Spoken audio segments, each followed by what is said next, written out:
Hello, welcome or welcome back to my channel. My name is Ellie, and in this video I want to talk about how to get out of a rut. I know that I've gone through so many slumps in my life, and this is just such a common thing to experience, and I want to share 4 key ways in which you can get out of that rut sooner, and these have personally helped me. So the first thing I want to talk about is to establish a morning routine. When you are in a rut, you are experiencing so much instability, your state of mind is just fragile, and it's not an ideal place to be. So, if you establish bits of stability in your life, this really will help you feel like you actually have a grip of your own life and you actually are somewhat in control, which I know, at least for me, when I'm in those ruts, I feel like I have control of nothing, right? So, establishing a morning routine does not mean that you have to wake up super early. I know it takes a while for us to get to a state of mind where we can just easily roll out of bed. I know, at least for me, there's days where I just lay there dreading the day, dreading getting started. So, what I mean by morning routine is not so much waking up early, but rather having a key set of things that you are repeating daily. So, for example, this could be waking up and reading every day for 5 minutes. It can mean following that with stretching for 10 minutes, and then perhaps working out or engaging in any form of self-care, anything that you actually would want to wake up to. So I want to make a suggestion. If you currently have no morning routine, I want to suggest or recommend to you that you start off by setting 3 things that you will do daily. So I just provided some examples for you. You don't have to do that, but those are some things that I personally like to engage in. I like to stretch, I like to read, I like to meditate, and those are usually the key things that I stick to, but you can go ahead and, add your own fluff, your own flair, whatever it is that you like to engage in. And I'm actually going to suggest that you track your progress, that you track your consistency. I will go ahead and include a link to a habit tracker that I previously made. So you can go ahead and, check off every day after you complete those specific habits or those specific things that you will engage in the morning. So establishing a morning routine is key to, again, establishing more stability in your life and feeling like you're a little bit more in control. The second thing I want to talk about is setting monthly goals. So setting monthly goals is extremely important because you have a target that you're aiming at. And something that I particularly like to do is to break monthly goals down even further. So I like to start off by setting monthly goals and then breaking that down into weekly goals, weekly tasks that I have to accomplish to get me to that goal. I will go ahead and include a link to a planner template that I previously made that is designed in this manner. It allows you to set out monthly goals and then break those monthly goals into weekly goals. So an example of this that I can provide is that, for example, one of my goals is to launch my Airbnb in a month. So that is a monthly goal that I have. Then I will go ahead and break that up into weekly goals. So for example, week 1, I can focus on doing research on how to set up my LLC, on how to get short-term rental permits, and any other bits of pieces of information that I need. Week 2, I can focus on, okay, let's order some furniture. How are we going to furnish? What's going to be the theme? Establishing that and then starting to get the ball rolling on furniture. Week number 3 could be, okay, well, I need to find cleaners. I need to find my team of people that I'm going to hire or that's going to help me in this process. So doing more research on that. Week number 4 could be like setting everything up. Again, this is not like exactly what I'm doing per week, but that's just an example of weekly goals that I could be setting out to get me through that monthly goal. So again, you want to have bite-sized pieces of that overarching goal that you have set for yourself. And as I mentioned, I will go ahead and include a template to this in the description box. So go ahead and download that for free. Number three, another key thing that will get you out of a rut is to minimize your social media consumption.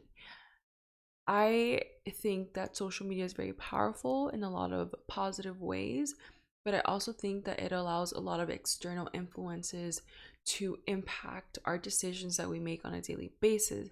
This isn't always a bad thing, but I think it is important to look within and to seek answers within ourselves, especially when we're in a rut, right? Because a lot of times we can be experiencing feelings of self-doubt, of unworthiness, of no motivation. And although there's a lot of sources on social media that can help us become motivated, I do think there's a lot to say for finding that within, looking for answers internally.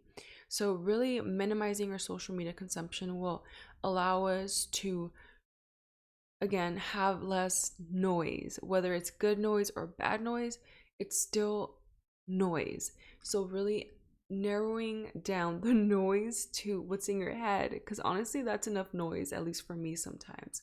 So yeah, I actually recently temporarily disabled my Instagram accounts, like personal and professional accounts. So that was a big thing, right? Because again, I kept looking to the positives of social media, but I kid you not, it has been so liberating to not have to seek answers on these platforms, but rather, what do I want?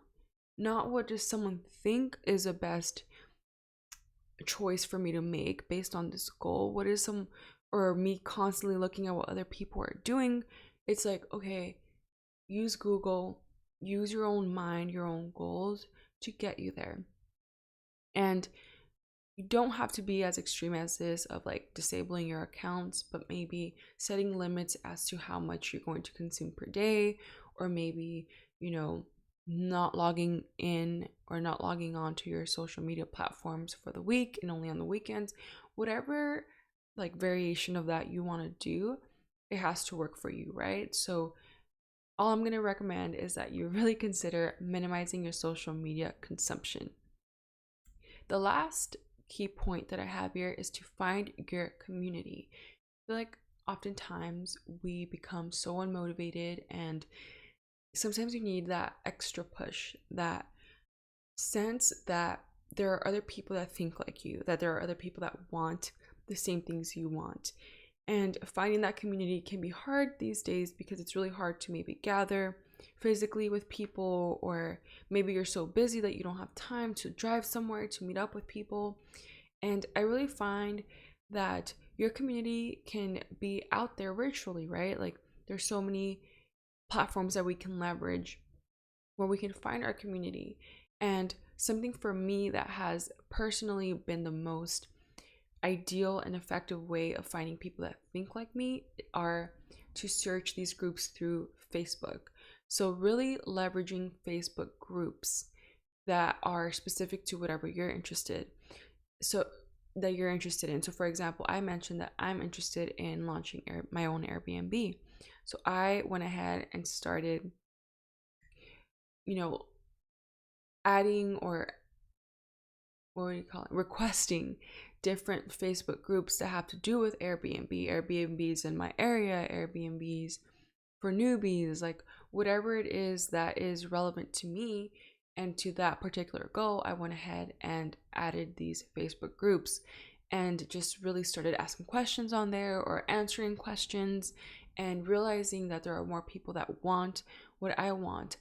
For me, I find that oftentimes the reason I get unmotivated is because maybe I don't surround myself with individuals that have the same hunger as I do for the same things.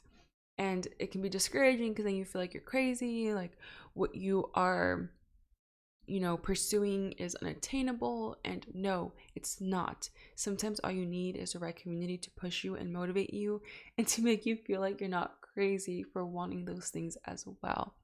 So yeah, really leveraging Facebook groups, I find, has really helped me find a community that, that I find that really resonates with me.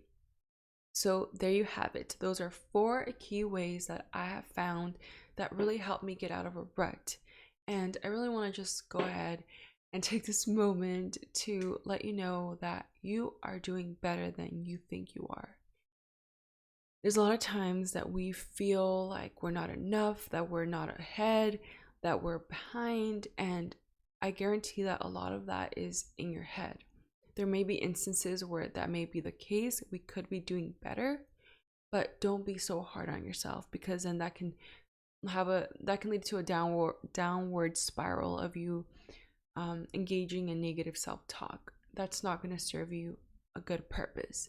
You need to fill your mind with positive thoughts of like, this is where I'm at. I'm not content with it, but I can do better. I can be better. Every day is a new opportunity. Every hour is a new opportunity. Every minute is a new opportunity for me to change my life around. So I believe in you. I am rooting for you. And, it's all about finding that community. And it's all about getting into a state of mind in which you feel healthier and you feel at peace and you feel that serenity that you need to keep going. If you like this video, make sure to like the video and subscribe to my channel. And I really hope that we can form our own community of women that are seeking growth in their entrepreneurial journeys as well as their personal development journeys. That's it for this video. I will see you in the next one. Bye.